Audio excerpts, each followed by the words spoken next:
guys, welcome back. This is Jen and Corey with Dr. Marketing Tips. Hey everyone. And we are back today to give you our third part in our series of maintaining a digital touch in the electronic age. And so today we're going to talk with you about maintaining a personal touch using your website. Couple of things that you need to understand, just to considerations as it relates to your website. One is that nearly 75% or 3/4 of all searches out there are actually for local content and small business. And your website connects patients to your portal, their forms, and more referrals, or at least it should anyway. And that your new and your existing patient base, they base their experience with your practice off of your website. You know, the fact is, more and more these days, we all go to Google first and do a little research before we book an appointment or buy tickets or make a major purchase. And this comes to this applies to your healthcare decisions as well. So sometimes the very first and potentially the last experience a potential patient will have with your business is literally the first impression of your website. And so there is an opportunity using your website to make it more personal and to help create that connection even before the patient comes and makes that first appointment and comes into your first door. Yeah, and I have an example I'd like to interject here.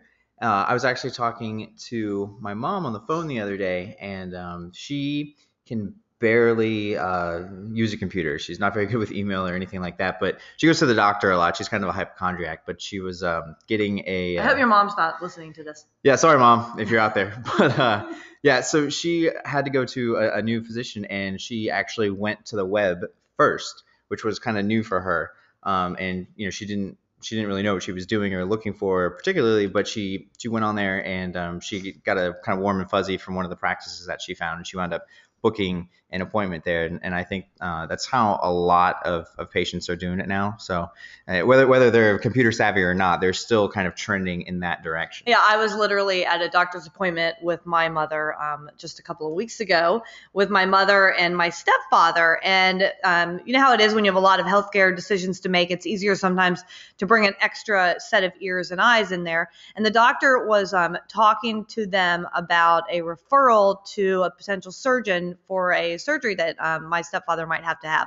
And literally, as soon as he got the word or the name of the surgeon out of his mouth, I was already on my phone looking up this surgeon, seeing what kind of reputation he had, seeing what his website was like, how far the drive was going to be for my family.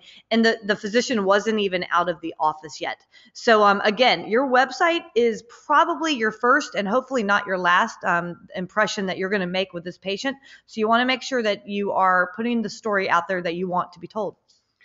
Yeah, and it's a good time to mention that in April of 2015, Google's they're changing the algorithm a little bit. So good timing on mentioning that checking your phone when you're when you're at the office. So what they're doing is they're actually going to start putting more weight towards websites that are mobile friendly. So if you have not updated your website within the past couple of years, you don't have what's called a responsive website, which basically just means that depending on your device, the screen size and the site itself will change depending on what it's being viewed on. So if you've got a phone, it actually looks different than it does on, let's say, a tablet or a laptop or a desktop computer. And starting very soon, or depending on when you're listening to this, it has already started, they are going to give extra weight to the websites that will do this. So if you're interested in getting that, we actually have the link on drmarketingtips.com, and we will have that in the show notes as well. All right, so let's talk about maintaining a personal touch and what you can do with your website. Well, first, people, they don't really like going to doctor's offices. So the very first thing you can do is use inviting photos and keep your copy or, the words that you're going to use on the website, keep them conversational, keep it inviting, dumb it down so anybody can understand it when possible, and show the patients it's not going to be so scary. This photo that you're looking at right here, Corey actually took this one using our camera, and it's just some plastic flowers that the office had in it. but the environment in the waiting room was actually pretty friendly, and he was trying to convey how friendly it was. And he took this, and it really worked out well, and it made sense to put it on this website. But anything you can do to soften that overall experience of when it's frightening to go to the doctor's office, that's what you want to do, and that's how you can make your website a little bit more personal. Yeah, definitely. And one of the things to consider is obviously you want to talk about your ability to provide comprehensive care and you use the latest this and the greatest that. But just as important is the welcoming environment that you are creating for your patients and their families. Because, a lot of the times maybe it's not the actual patient that's checking this website out, but like Jen said, it's a family member, a concerned friend. And, you're trying to almost sell them on your practice as well. So like I said, you obviously want to talk about the expertise and the experience, but you also want to be able to show happy patients, happy staff, and anything really to, like Jen said, soften that initial visit for the patients. Anything you can do to make them want to click that request an appointment. So this, like we said, this is a good example. Just the photo of the flowers showing that it's not very intimidating is a nice welcome to your first experience on the website. So here is a not so good example. This is an orthopedic practice, and they were actually out there getting some samples to redo their website. So this was one of the samples that came in, and the very first thing we thought of when we saw this was that, yes, they're fracture specialists, but there's nothing scarier as a potential patient than seeing a doctor basically with a hammer and mallet in his hand, getting ready to go work on your knee. That is not such a good example of that first impression that you want to make with potential patients. And I'm going to add to that, not only is he holding a hammer, but that's scary enough, but also notice the colors of the site. We'll talk about that a little bit more later, but it's very dark and kind of ominous looking. It doesn't look, and granted, it's an operating room, I get that, but still, for the layman general patient, they might just see that and go, whoa. No, if I dislocate my knee or I tear my ACL on a Saturday afternoon and my husband has to get up on his phone and find the closest place that we can go deal with it on Monday, he's most likely not going to choose a place where they've got a hammer and mallet in their hand, and the first thing that he's going to think of is geez, she's going to have to go in for surgery, and this is going to scare the hell out of her, and it's all dark on the phone. He's going to look for something that's light in color, that has smiling people and a picture of a woman playing tennis, because he's going to think, well, at least my wife one day can go back and learn how to play tennis. And it can't be overstated either how I'm going to be blunt, how clueless patients can be sometimes. They might not know that you need the hammer. So they would see the hammer and go, wait a minute, what is this? And it could really freak them out. And they could literally, maybe they don't know why they didn't choose you. Yeah. But they just subconsciously don't choose you because of these scary pictures and how dark it looked on the site. All right, so moving on, just another way that you can maintain a personal touch on the website. We always recommend using photos of your staff on your interior pages. A lot of times you see this on the About Us page. If you notice that example on the right, that's actually the doctor in the background. He's got his arms up and a couple of the staff people there, and he's having a little bit of fun. You can go either way. It depends on the feel of your physicians and your practice. On the left, you see that example of everybody's in the white coat and it's very professional. On the right, they're having a little bit more fun. You can use on everybody's website has kind of an About Us section. Well, this is the best place that you can actually describe your practice, tell your potential patient the history of your practice, share just a little bit of your philosophy. And this is absolutely where you want to tell the story about how involved you are and your physicians are in the community. Yeah, this is one of the easiest places to kind of establish that personal touch on your website. And if you look at the example here, this is really the time to add some fluff and talk about how the practice is concerned about the community, and you practice compassion with every person that you see.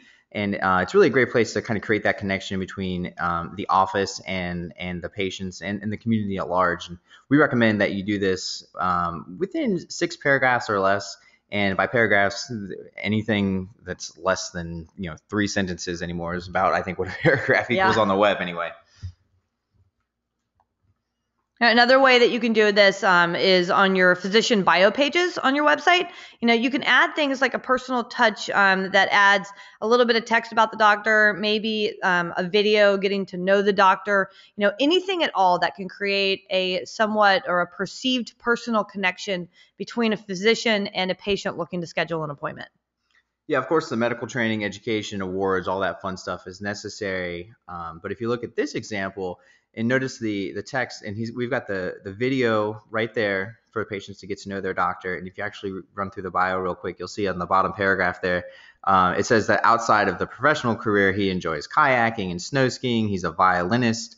And, those personal touches really kind of create a connection with the patient, especially if they watch that video and get to know him that way as well. And before they even go into the office, they know so many things about this guy, and there's that connection right there. Yeah, and we talk about it all the time about the power of video. But we had an example again this past week from a practice administrator she was scheduling an appointment for her doctor or for her mother, and she went to a local website and she watched one of the Getting to Know You videos, and she reiterated the story again with us this week about when she got in there with her mother, she felt like she already knew the doctor.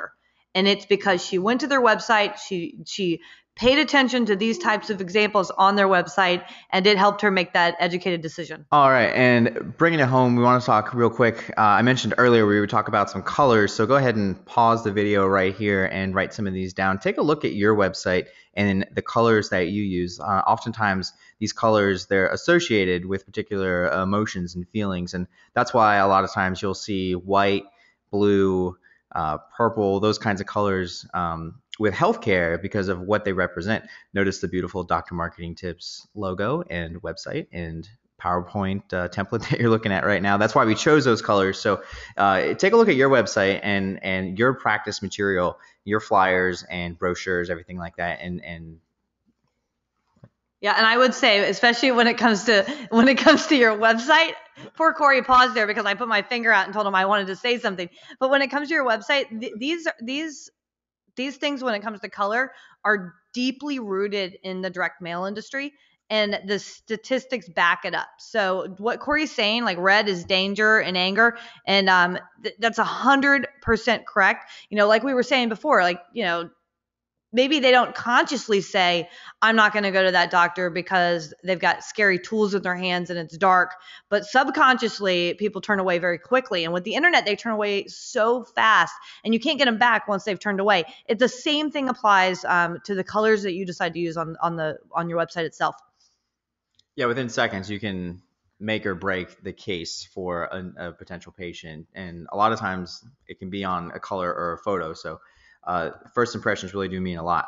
And with that said, that kind of brings this part of the talk to an end. So hope you join us next time when we will talk about how to maintain a personal touch using video. All right, guys, until then, thanks a lot. Thank you.